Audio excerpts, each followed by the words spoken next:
We are making the assumption that you have had previous engagement with the Zoom platforms, and we would just like to, if not, we would just like to remind you to please mute your mic, but please feel free to unmute when you have the urgency or the willingness to share with our community here. We do encourage you to use the chat feature to make any comments or any insights or any kind of reflection that you would like to share with us. And also we have the reaction button if you'd like to give a thumbs up or a heart if something resonates with you. There is no snapping icon on there, but you're more than welcome to snap away if something resonates with you as well. So I am logging in today from town of Whitby. Brendan, the town of Whitby is about 25 minutes from Toronto, sort of on the east end.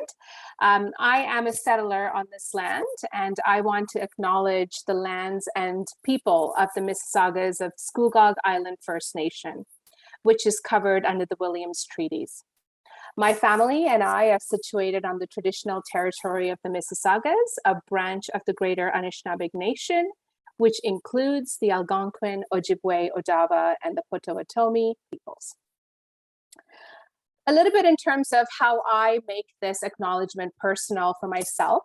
I was forced to leave my birth country due to civil war that has its roots based on colonial power transfer.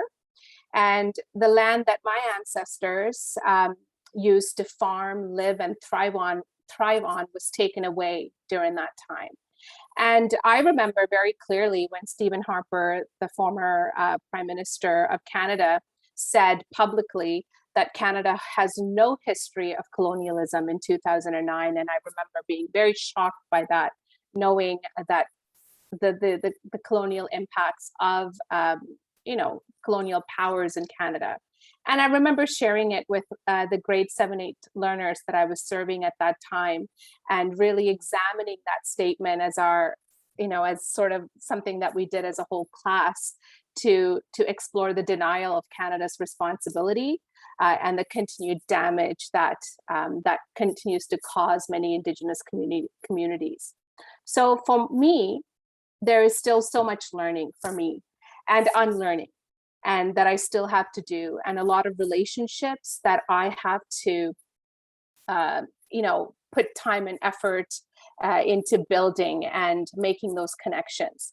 But I'm forever grateful for the Indigenous knowledge keepers that I've come in contact with, whether it be in person or through the literature and media that I view, because I am very grateful for their time. I'm aware of the emotional labor that it takes for them to share their wisdom with me. And I continue to be mindful of that. So my name is Iniel Infaraja, and I'm an educator and administrator in the Toronto District School Board.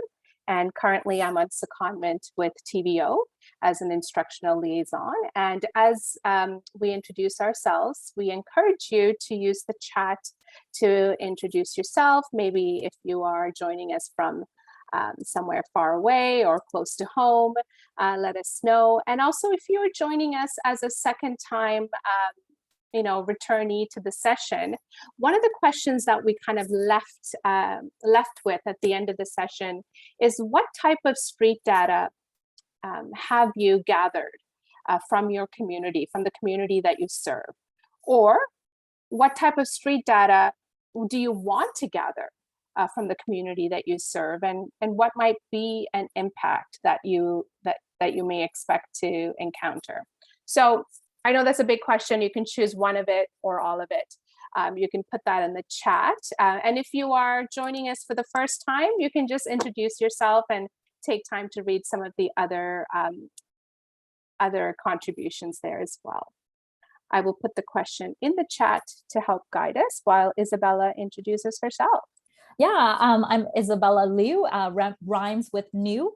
I am currently teaching at a private school here in Toronto. I teach senior level, I'm a science and senior level chemistry teacher. I also happen to teach research to our high school students. So essentially, our students are creating like a mini master's project where they actually have to go through methods design and actually publish that at the end of this course. I'm also the EdTech integration director at our school, so I'm also supporting our teachers as well in terms of getting comfortable with tech. And so some of the needed tips and tricks that you're going to see Iniel demonstrating today is going to hopefully be helpful to your own teaching practice as well.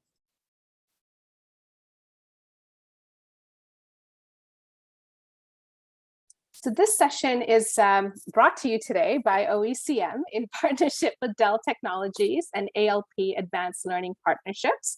The sessions were designed in consultation with Ontario educators, and there are still lots of offerings still available, and you can check it out by going to that bit.ly site, bit.ly/33RTR8P. And if you have the slide deck, it is hyperlinked for your easy access. So in terms of our learning goals for today, we hope that by the end of the session, we understand further how street data as a GPS system can support us on the pathway to equity-centered transformation. We also hope to explore various types of ground-level street data samples that Isabella is going to showcase for us from a secondary sort of standpoint. We are going to be using some tech tools today to leverage how we can gather and share insights from our learning communities. And then we're going to close it all off with really grounding back to the street data text. Shane, Safir, and Jamila Diggan, they have a great chapter on the pedagogy of voice. So we have pulled a few things that we wanted to share with you so that we can shift the learning and power to the student as we redefine sort of what success is. And the next two questions we have on the screen, we shared last week as well, because these questions we're going to revisit again just to keep it in the back of our minds, because it grounds us back to the why. Really looking at how can data have the capacity to diagnose sort of root causes of inequity, and how might data have the potential to transform learning and then reshape outcomes as well. So in our previous session, we grounded ourselves with the book Street Data, and we introduced you to the 3 different levels of data. We have satellite, map, and street data. And we talked about how, unfortunately, in our education system, we've put a lot of emphasis on the satellite data, and there is a tremendous lack of street data. So the satellite data essentially are the test results. How are the perception data, how the optics, how does the school look from the outside? And we fail to sort of look at our school from the inside and what that whole picture is. And so if you're familiar with Victoria Bernhardt's work, and she also talked about multiple measures of data in terms of the perspective of school improvement, essentially street data is a type of perception data. So if you click on the image there, you can also have a look at the article deeper, but essentially what we're trying to connect there is like street data as a form of perception data where attitudes and observations are made over time to inform our practice. So it's not something that is gathered just in a snapshot or in an instant, and then we can just make our decision that way, but it's rather something that has been collected over time. And so when we're talking about data, some questions that I have personally is, how can we ensure that the data that we're collecting encompasses all voices, and who is doing that data collection, and who is essentially sitting on this proverbial table to do that data collection, and whose voices are we really obtaining this data from? So those are some of the questions that I hope that it will also help you as a teacher when you're collecting those data. So as we mentioned last time as well, though we have access to data and data dashboards galore as a school system, and we collect data constantly as an educator at the classroom level, we are to be reminded that we need to be aware of our blind spots and our biases, because we're the ones collecting it, we're the ones looking at it and interpreting it or analyzing it. So when we're looking at the data, various questions to sort of keep in mind. First of all, what kind of questions are being asked? What is that we're trying to gauge from the data that we're looking at? Being aware that data can often be used to confirm sometimes pre-existing bias and perpetuate those norms. Who is represented in the data, and more importantly, who is not represented, whose voices are there and whose voices are missing. And what is the data not telling us is, I think, is a very valid question to also ask. So if you're familiar with Sir Ken Robinson's work or his particular video on the education system, obviously that is coming from a perspective of how our education system removes creativity by placing the emphasis on quantitative data, the test results. So essentially, through that video, it was really informed my practice as a teacher, and also my teaching philosophy, because we are basically living in an era where test scores are mistaken for learning. And this is why data needs to be gathered, studied, and explored. But before we can start gathering, I think it's really important for us to sort of add on to these lenses as a teacher. And it's important for us to recognize these inherent biases and privilege that we pose as educators. So the very first thing that I have, that I'm constantly reminding myself, is that inherent power dynamic that I have as a teacher. I know, even though I come across as quite casual and quite friendly with my students, despite that, there is still that authoritative figure with my students. So when I do my one-on-one check-ins, I know how stressful and how anxiety driven that those moments are for my students. And so I need to do certain things to mitigate that for my students so that they can still be successful when I do check-ins. And we don't have to just do one-on-one check-ins, and I can show you what other methods I do to use to collect my data. And then also in recognize the inherent inequitable nature that is in the classroom hierarchy. Obviously, there is, just the simple things as the physicality of the classroom. And now, obviously, there are some students who are tuning in online, and those students who don't feel comfortable enough to show their faces, and yet you are seeing their peers face-to-face in the physical classroom. How can they be assessed in the same way? What are their learning skills being how are they being demonstrated? And remember those underserved students. Sometimes I think when we're measuring engagement, especially when I'm talking to my colleagues, they often see quietness as a form of disengagement, but we often forget what non-disclosure looks like, and how that means, like what that looks like. Like for me, English is not a first language. And so when I don't participate, my teachers often interpreted that I did not understand what was happening in class. But that's not the case. It was just simply because I don't feel like my opinions mattered. So those are the things that I have been made aware as a student, but also as an educator, what that looks like if we're constantly asking our students to verbally express themselves. And also recognize that there are certain practices that we've been trained in Teachers College, or that we've been told that are great theoretically, may perpetuate oppressive practices that may be harmful to these underserved students. So recognizing all of these things, how do we do that? And what's our driver here? So this excerpt right here is from an article called Street Data, A Pathway Towards Anti-Racist and Equitable Schools. It was published in 2021. It is on the very bottom slide. We've created sort of a little bit a resource list for you, and it is there, and it accompanies a little interview as well by the author. And so we wanted you to take a moment and read through this, because as we know, schools are not neutral spaces, and they are definitely they're not inherently equitable, right? It's not sort of a benchmark that it starts off as. And Marcel, I just read your comment, and it kind of reflects this particular concept of using those student census to figure out based on race, gender, and disability status. So that's interesting to note as well. So if you we would like you to take a read through on your own, and this is just a small little piece from that article, and the article is linked on your PDF. And if you could please respond in the chat, or if you feel like you wanted to unmute and share, we would love that. What feelings come up for you as you read and reflect on this little paragraph? And what does it affirm for you in terms of what's already happening in your space? Or what does it bring up in terms of the disruption that needs to happen?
Thank you so much for sharing that with us in the chat.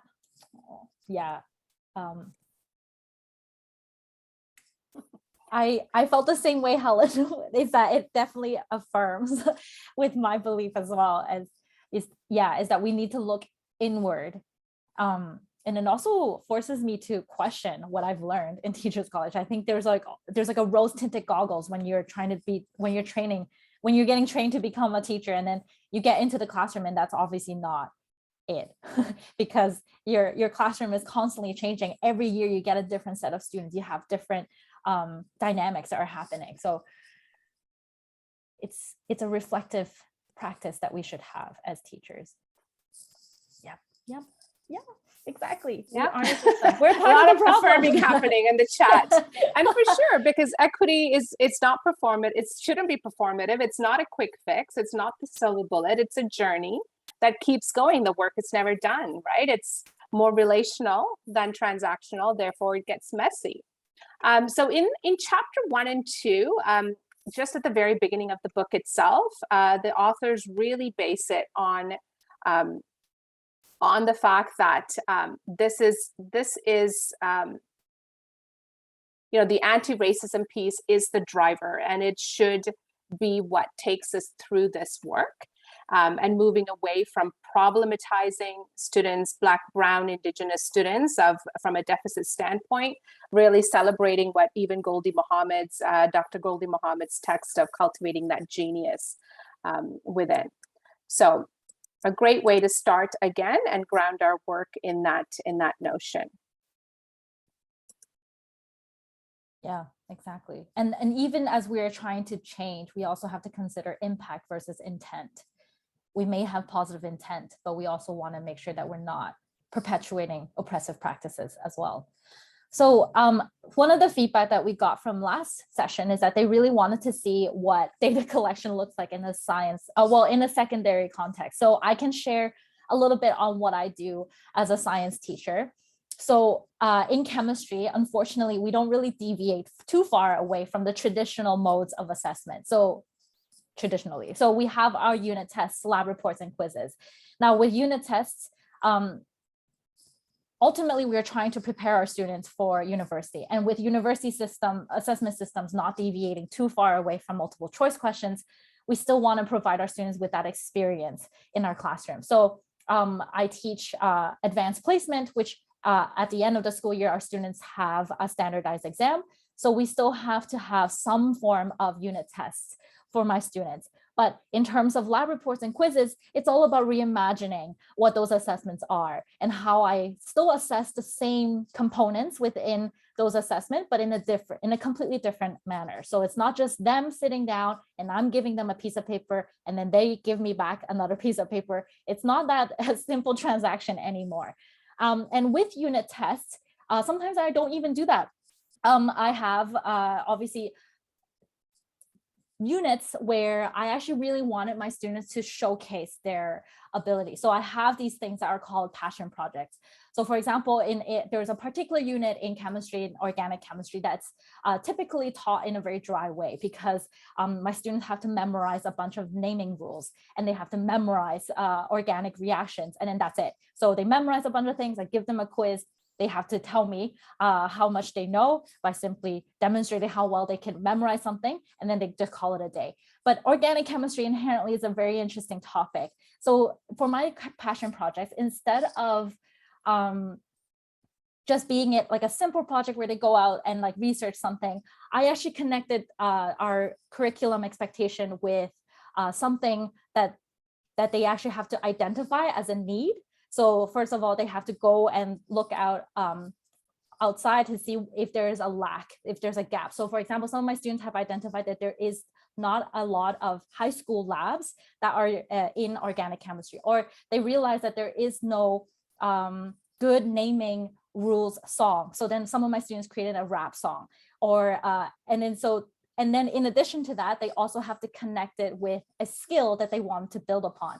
So some of my students really like to take photography, and then they can build upon that. Or another student really wants to get into website building, that they can build up on that skill in conjunction with this project, while also essentially learning the concept that they have to learn. So I'm going to show you this passion projects website that I've curated. So it's not just me, but now ever since a couple of teachers have started, we've all essentially have a bunch of passion projects, if you will. So for example, in my case in chemistry, I have students who really wanted to connect food chemistry with organic reactions. So they've created this huge Instagram account where they connected food chemistry into organic chemistry. So every single post, they've done their own research and they've posted this, and they share this regularly. And it's like 3 students that are basically maintaining this this page. And so it really helps them practice here chemistry. I did nothing. So like I didn't teach anything in this unit. They're going out and learning this on the go. I was simply there to facilitate and to make sure that there isn't any major misconceptions that are occurring. But they're the ones who are taking these pictures. They're the ones who are figuring out the template. They're doing the research. And if they have any question, they can reach out to me. So this is one example. I can also show you, this is my student who loves coding, and she realized that, oh, she could just basically create a 3D simulation because she noticed that there is no good 3D rendition on organic molecules. So she created a bunch of these molecules where you can actually pull apart and like play around with it and actually get an understanding of what they are. So in addition to that, she also talked about how they named it. So instead of focusing on reactions, she's just focusing on naming. I also have a group of boys who wrote a rap song for naming rules. So because they realized how difficult it was for them to memorize these different rules because there's so many exceptions.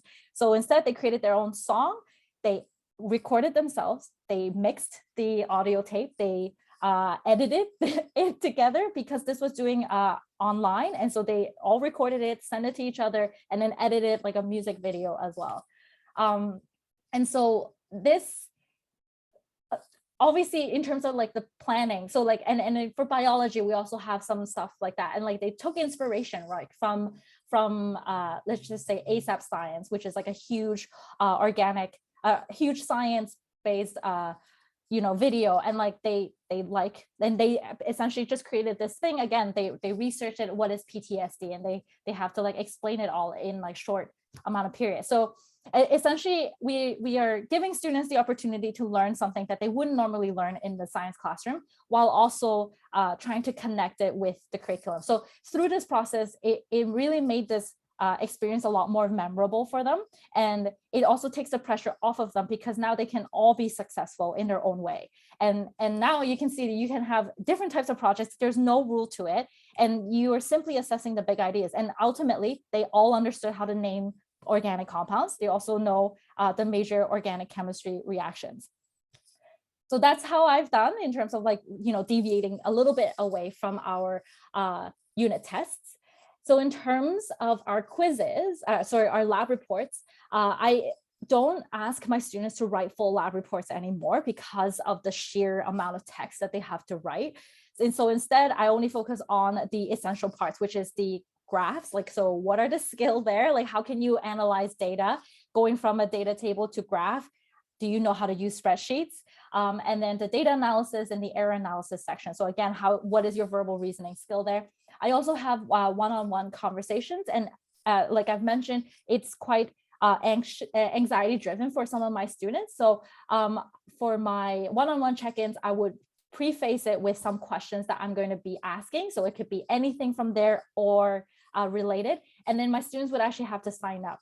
So the way I have approached these kinds of conversations is that it's kind of like we are, I'm playing tennis with them. So I'm throwing the ball to their court, and then they're telling me what time works best for them. But then the ownership is still a little bit on them. There's a little bit of student agency, but it's not like I'm throwing them to the black hole and then they have to just sort of figure things out. This is their sign-up sheet. They know what to look out for so they can prepare. Now, for some of the deeper connections where I need to sort of assess learning skills, and this is for senior level students, for my research course, I actually have students reflect like, oh, where are you in the process of your data collection? Can you please provide me with your action plan? And they can actually go through this, and they will share the screen, or they will actually show me their computer, like, this is what my goal is, and I know that I really suck at like, getting things done. I really struggle with procrastination, so these are the things. And they will actually tell me what they need from me. So they will be telling me like, oh, in November, I noticed I don't see you during that block, but it would be great if you're free, you can meet with me so I can go over some stuff. And then at the end, I would show them like, this is what the template is. But the evaluation is simply, oh, there's evidence that has shown some thought, essentially, right? Or what kind of independent learning or organization strategies that you found success in this course. So again, it's also giving students that opportunity to reflect on their own practice as well. I'm not telling them what works best for them, but they're the ones who are analyzing and reflecting what study strategies work best for them. And then they can sort of play around with it and then reflect with an adult who can then kind of give them feedback. So I found that these are a lot more helpful for me to get insight into how my students are doing, instead of just seeing their writing on a piece of paper. And so that's something that I've done to sort of deviate away from lab reports. And then with quizzes, I basically leveraged our Google Forms a lot. Our school is very much a Google-based school. So I've auto-graded a lot of my quizzes. And because of that, so like something that I've done significantly with the pandemic is to transition all my resources to digital forms, because then all my students, regardless of the mode that they choose to learn from, they can all access the resources the same way. So with our Google Forms, everything is, we have one-on-one check-ins, it's auto-graded. So the reason why you want to have auto-grade functions is so that you can have more authentic and meaningful feedback. And then a question that I have all the time is, do you really need to have one-on-one check-ins? You don't. And sometimes I actually just full on have town halls where I would just start the lesson and say like, hey, I noticed that a lot of you are feeling stressed. Let's just take a vote on how we feel about the assessment. Do you want to do it the scheduled date that I've scheduled for you, or do you want to take it at a later date, and why? And like we kind of have this like organic conversation. They'll say like, oh, it's because, you know, I have a lot of assessments going on, and or I have university applications that are going on. I would really benefit. And so again, it's kind of like, it's like a dynamic, right? Like you're throwing the ball back at them, they're telling you what they need from you, and you're just reflecting it. So when you're collecting the data, you're also changing the way you are teaching. And they really are quite receptive with that, because it's not that I'm blindly collecting data and not doing anything about it. It's not like, okay, well, yeah, your schedule sucks, so let's deal with it. Okay, your test is going to be tomorrow. I also have anonymous survey forms. So I do mid-semester wellness check-ins, and some questions are mandatory, but some are not. So like it could be as simple as like, do you have access to a printer, or like, or you know, when we were just online. And like my very first question with the wellness check-in is always like, how are you? Just let me know. And my students are quite frank. Like they would, because it's anonymous, they'll say like that, like, I'm not doing well. And those are important for me to know, because everybody is going through a very challenging time. And obviously I have like emails and extra help sessions, and those are different modes where my students can find me. And I've also started going through shadowing a student, because you can only see certain things from a teacher's perspective. But if you're going through a school day through a student's perspective, you get like honestly valuable data as like a teacher, because you get to see how they go through a day, their interactions, how they go through different teachers' like lessons. And it's exceptionally helpful for you as a teacher to sort of see what that looks like. And, you know, sitting is hard. Like sitting for 5 hours a day, it's exceptionally difficult. Even though you have breaks for 15 minutes, it's not enough. And like when the teacher is asking you to participate and the teacher looks miserable, your brain is actually just blank. Like it's because no one is trained to be learning that long. So something that I've done is that I'm shadowing a student in every single grade. And that's something that I'm just trying to do to just sort of find my why, just to remind my why again. And like parent-teacher interviews are also fantastic sources as well. Just as these parents are trying to get data from you, you're also trying to get information from the parents as well. So they can share as much as they want, but it essentially we're all there to support the students. So in the book, The Street Data, there are these different types of data. So as we mentioned, there are artifacts, stories, and observations. Essentially, it's trying to create a more empathetic lens and trying to see things through other people's perspective. So like things like empathy interview is a typical process in the design thinking cycle, where we're trying to understand where people are coming from. Having like a staff meeting comment cards, or even just sort of like taking a backseat during a staff meeting and then just sort of keeping note of who's actually taking up space. Like you can do that in student discussions, like ask the students to create a seminar discussion and then just record who's actually taking up space. And that could be informal, and then you can just have those conversations and feedback with the students. So yeah, this is in page 62 in the textbook, but yeah, I'm treating this as a textbook now. It should be a text. But yeah, those are some of the examples that I've been using in the classroom. And granted, it is all about relationship building. At the end of the day, you need to make the students feel like they are valued and they are respected in your space. Otherwise, none of these things would matter. It doesn't matter if you want to have one-on-one conversation. They can say whatever they think you want to hear if it's not authentic. So that's just, yeah, that's it. So again, just to reiterate, for quizzes, that's such an important reminder though, Isabella, right? Yeah. Yeah. You can have all the goals in mind, but if you don't have that relationship piece, it's a tough one to get over. Exactly. Yeah. And so yeah, that's so true. So just to go back a little bit on quizzes, because we're going to be playing around with Google Forms. So with auto grading, that's great. And you can play around with that. Something that I've done with feedback is to leverage our learning management system, where we have private comments between me and the student. Again, the one-on-one conversation. Or if I've noticed that my entire class has struggled with the same number of questions, then I would write like a test postmortem for the entire class. So I actually go through the reasoning. So like question number 1, that's the topic. This is the question. These are the options. And sometimes I would actually explain why I want them to justify like what I'm looking for in the question. in their answers. And then I would give them exemplar questions that are from previous students. So then they know it's not an example question that exemplar answer that's from Ms. Liu, but it's also from their peers.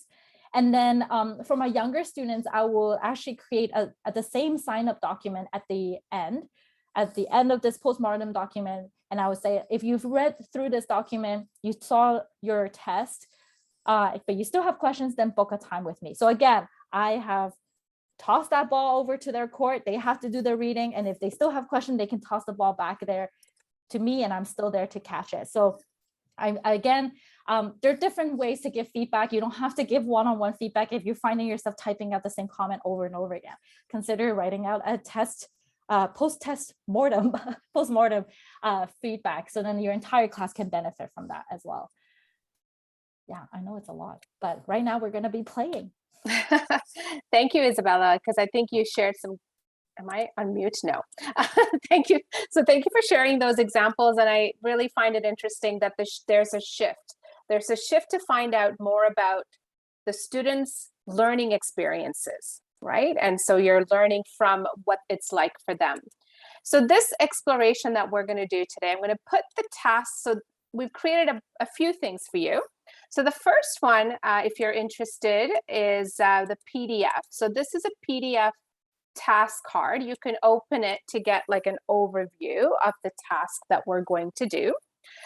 We are going to be using Google Forms, Google Sheets, and then an extension for Google Sheets. And once you go through the process, I find that now that since I've known how to do this process, you can do whatever you want.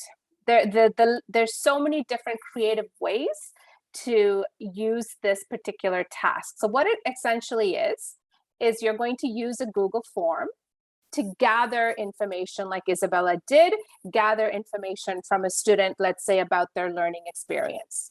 It could be them giving you feedback. It could be you giving them feedback. It could be an identity survey that you're doing, whatever. You're gathering information. Then you're going to take that information and you're going to merge it into a document based on a template. Once you have that document, then you can share it back with the student. It could be that pedagogical document that you keep referring to. It could be something that they use during a conference, during a one-to-one with your parents and guardians. It could be sort of a historical timeline of reflection as well, which is great because if you started in December, come November, that is rich data for the student and for you and for the parent. So you can do whatever you want, but let's go through it. So I'm going to first just share with you the process. Then I'm going to give you some links. So I made copies, so you can make copies of it and then you can try it out. So hopefully everyone was able to, I'm going to share my screen. I haven't been doing that. Okay. There you go. Isabella, can you see that? Yep. Okay. So this is the task card. And if you at any point want to just focus on looking at the task card, you can go ahead and do that.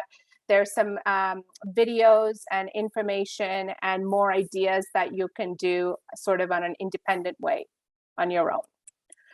So essentially, I'm going to give you an overview now. So you have a Google form and I created a very simple, this is not something that you would use, but I just wanted to show you, it's just a basic Google form that collects the student's name.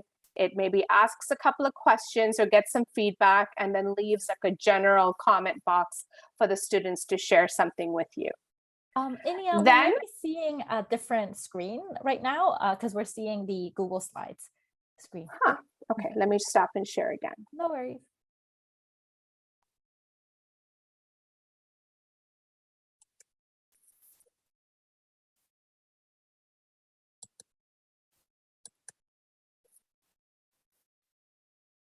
You should be seeing a Google template.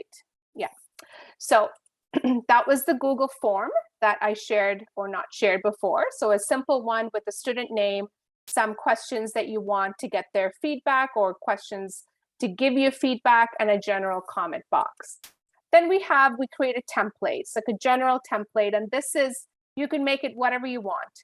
So I kind of made it like a little letter. Hello, Isabella. Thank you for completing the Google form on a certain date. This is what you shared with me. You see the 3 questions there. It's those 3 questions here.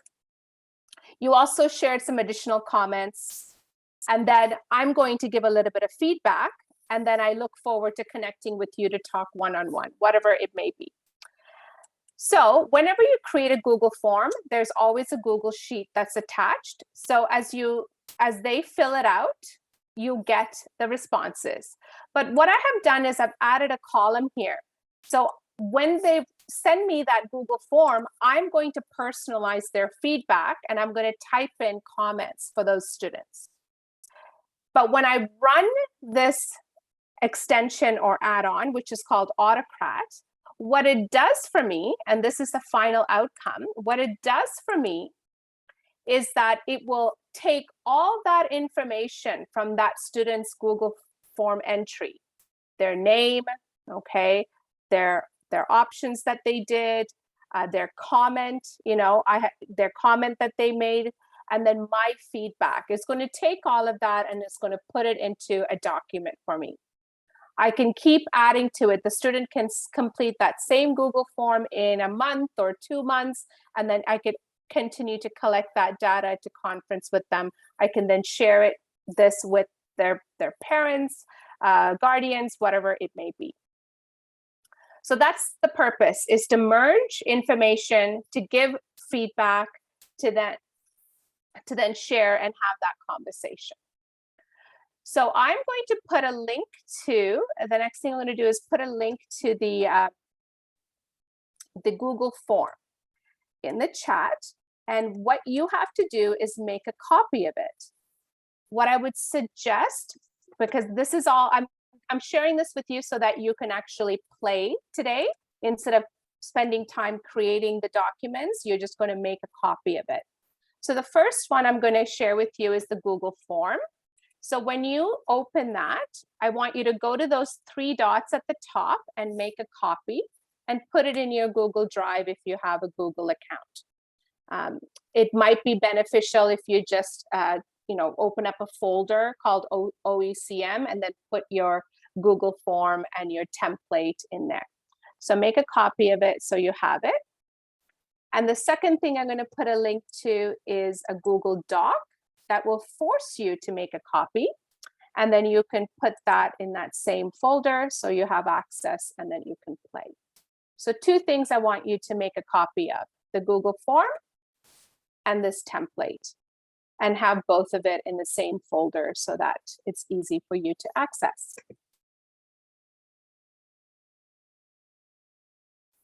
If you have any questions or if you need me to repeat anything, you can unmute and ask, or you can put it in the chat, and Isabella can also support me with that.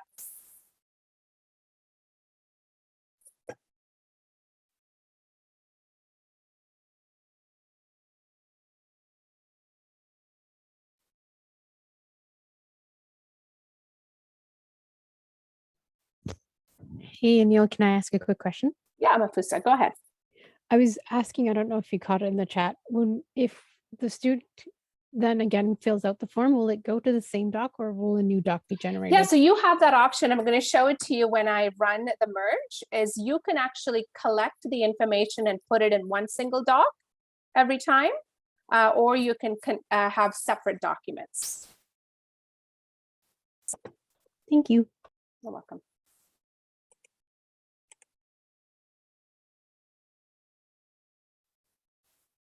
So if you can give me a thumbs up when you are done that so that I can move to the sheet.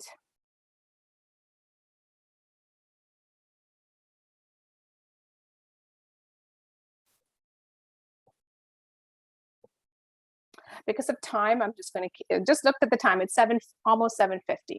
So once you have the Google Doc, I want you to just do a response. Okay, so you can, since you've made a copy of it, you can just use that little eyeball to go ahead and fill it out as a student, and you don't need to be precise. Just put your name, just select the 3 options, just say it's Tuesday. and submit.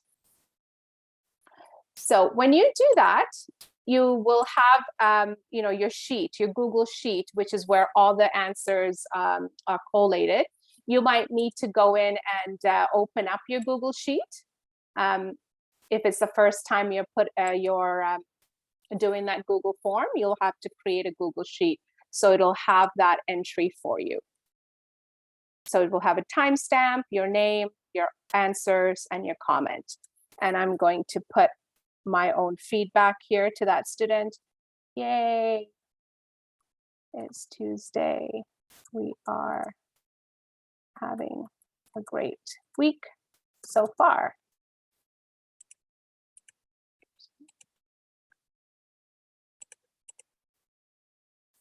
So now we're ready to actually add that add-on to merge all of our documents. And so you also should have your Google Doc as well, ready to go. So if you, on top here, you'll see the word extensions, okay? And if you haven't added, if you don't have Autocrat, you can add as many extensions to that sheet. So you'll go add add-ons, and then you can search for Autocrat. And oops, I think it's because I already have it. You'll see here, I have Autocrat already there. So you can search for the add-on, and then you can add it. I don't know why it's not finding it for me. Oh, it's right here, Autocrat. So when you click on that, it will ask you to install.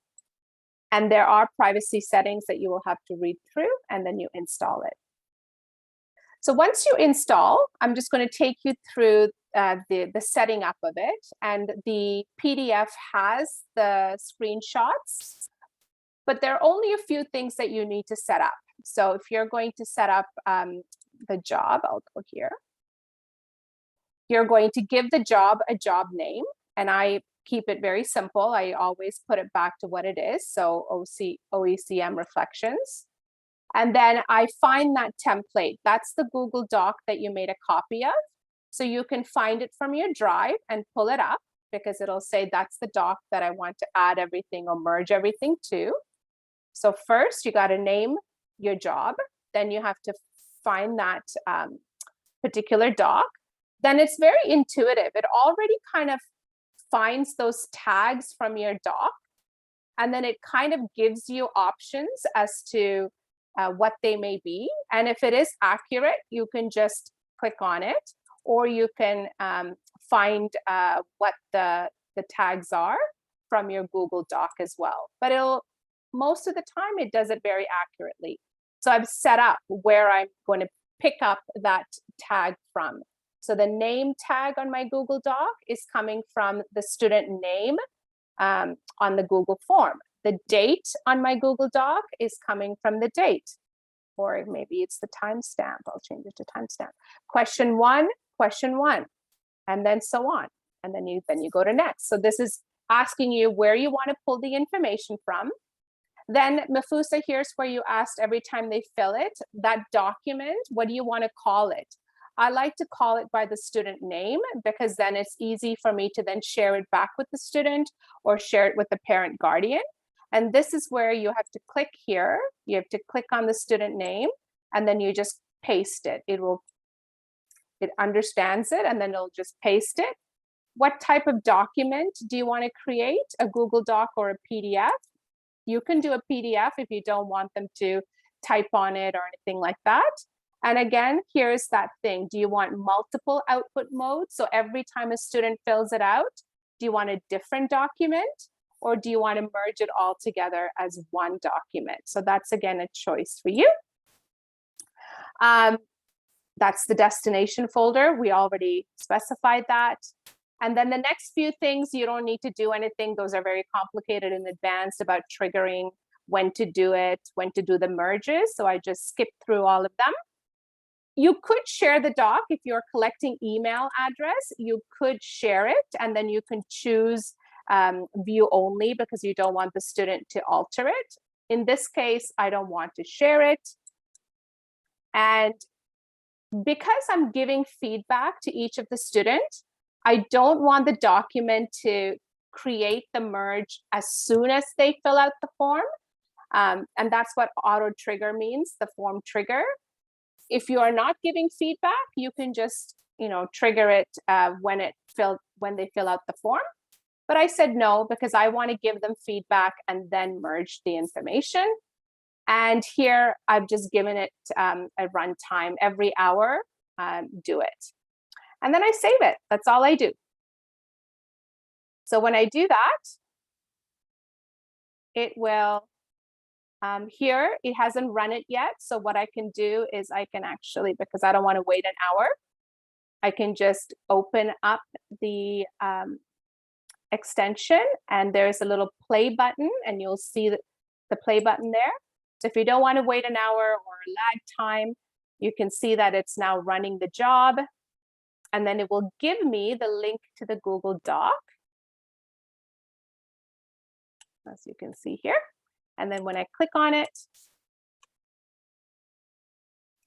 it will say, hello, Eniel, thank you for your response. I said you said it was Tuesday, thank you for sharing.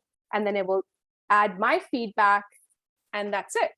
So a great way to kind of use this tool to create any kind of template so that you can share back with the students, you can get their experience about their learning, you can share with parents, just a fantastic way to use that. So hopefully you'll get some time to play. And I know that it's kind of tight today, but if you do try it out and you do have questions, feel free to email Isabella or myself, and then we'll be able to kind of troubleshoot what your issue may be, and then work through that with you. So hopefully that was a short one, but time flies during these sessions, doesn't it? So I'm just going to end with,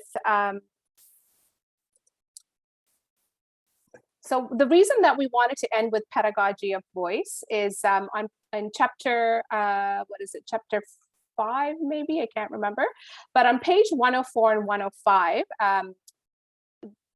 they really talk about shifting that paradigm, flipping the paradigm, and prioritizing student agency. It is chapter 5, yes.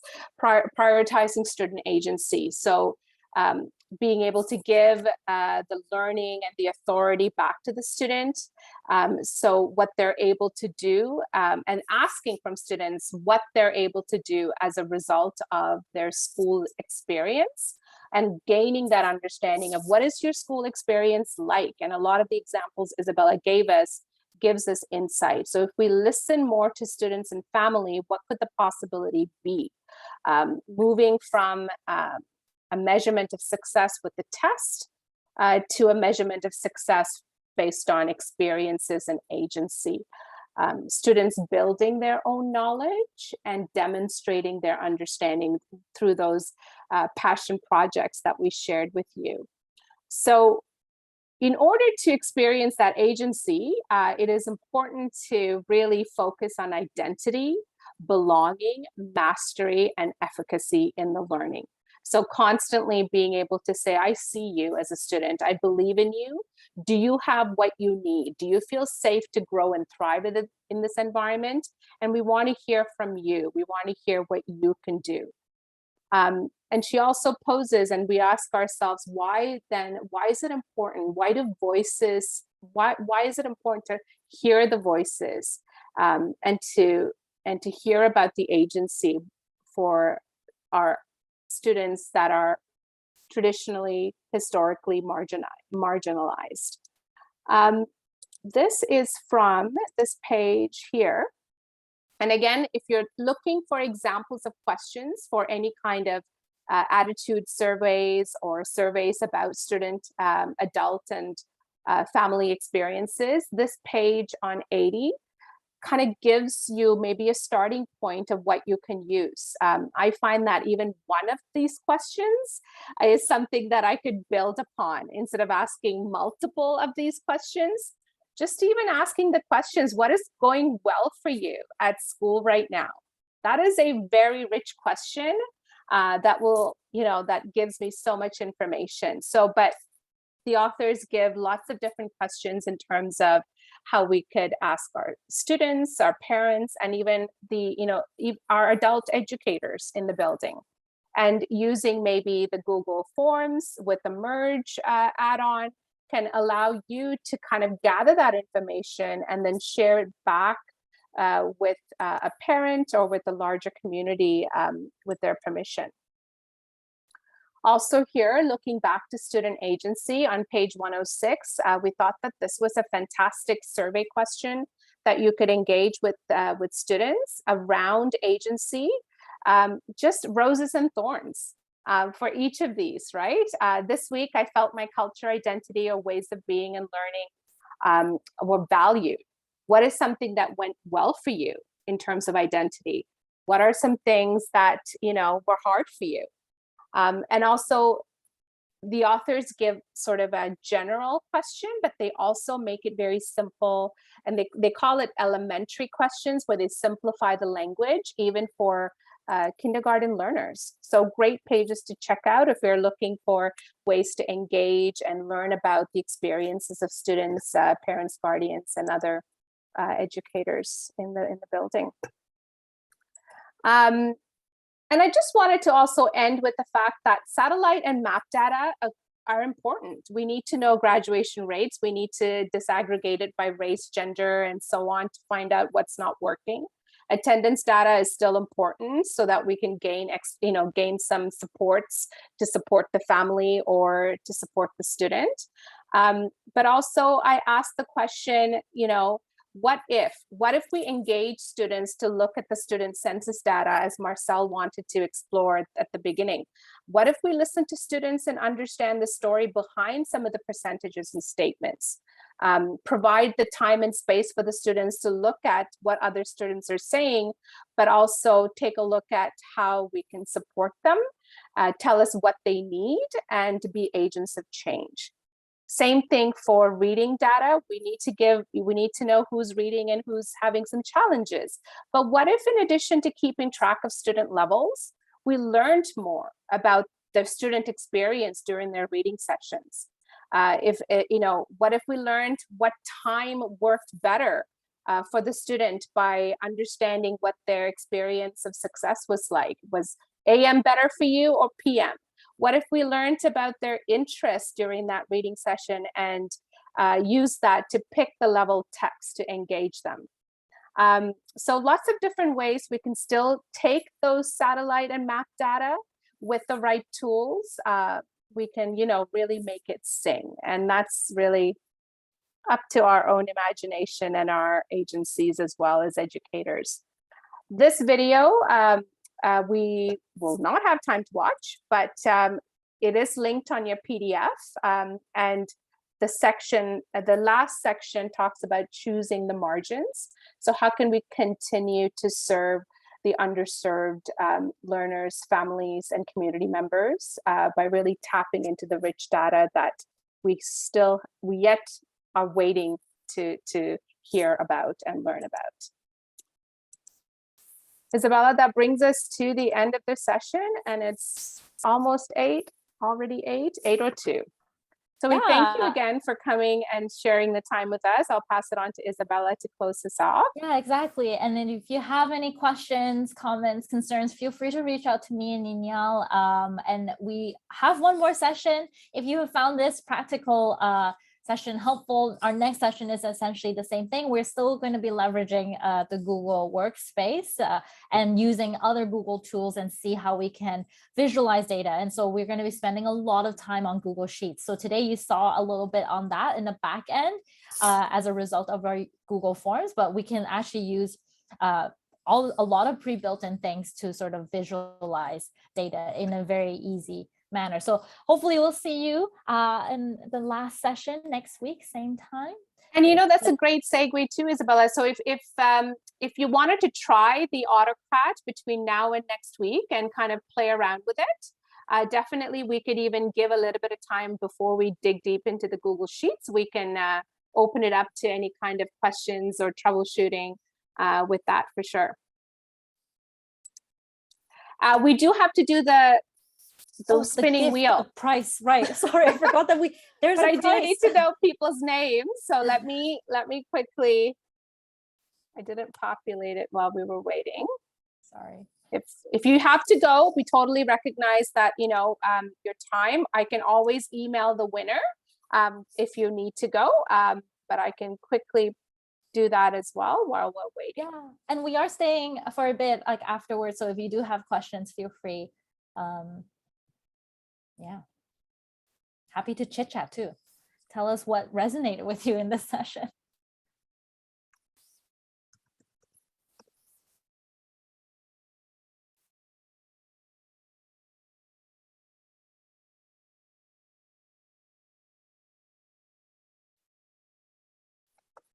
I should have saved the list from last week, but I didn't. Isabella, do you mind reading out the names for me?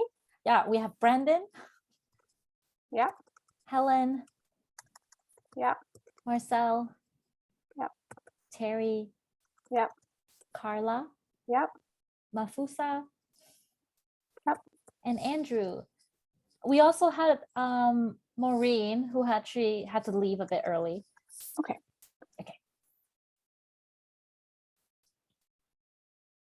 All right. There we go.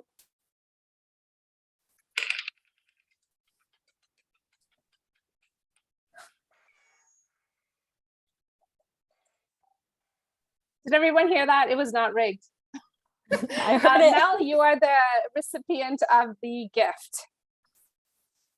Woo. Congratulations. Thank you everyone again for being with us today. Have a great evening. Thank you.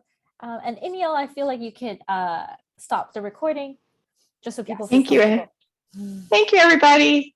Have a good night. You too.